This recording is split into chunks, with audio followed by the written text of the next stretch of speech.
Now that we have a better idea of what this offense consists of, let's look at who contributed to its creation. For this, we take a close look at the log sources. Remember we saw the log sources when looking at the categories? Yes, there were 2 of them. Let's explain them here in more detail. There can be different sources that send raw log data to QRadar. Depending on the nature of the source, such as a firewall or a router, the logs typically contain different information. In this example, we can see that one of the log sources is a checkpoint firewall. Yes, we do have a checkpoint firewall. But what about the other source? I don't recognize this custom rule engine. Besides the sources from your own IT infrastructure, one of the main log sources in QRadar is the Custom Rule Engine, or CRE, which is part of the product itself. All events dispatched by Rule Response have the CRE as their log source. The CRE therefore evaluates every incoming event and flow record against all configured rules. It adds events and flows to offenses, but it can also create new events. So every QRadar installation has a CRE that generates events by itself? Exactly. Also, remember that the information from log sources affects the credibility and thus the magnitude of the offense. And is this information enough to figure out who detected the offense? Yes, it is.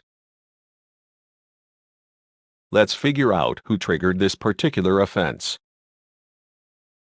First, look at the source IP information. This shows the origin of the events or flows that triggered the offense. There can be one or various IP addresses, and these can be either local or remote. In this context, local does not necessarily mean geographically local, but rather logically local. What do you mean? Local refers to all networks that belong to the insurance group, including your remote sites. Remote refers to all external networks that are not part of the company. Okay, I understand. In this example, we can see that the source IP was a single address.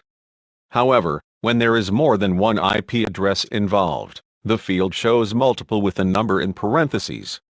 This number represents the amount of source IP addresses. Whether the offense contains one or multiple sources, this influences the triggering of a rule.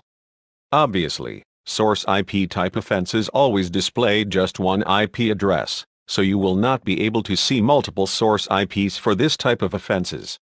But for example, a denial of service, or DOS attack, is generally executed by many sources, so an offense related to this type of attack will more likely trigger when there are multiple sources. Okay. But I recognize this source IP address.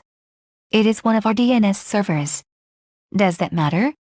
I ask because the events that fired the rules that contributed to this offense are related to the DNS protocol and this source IP is a DNS server.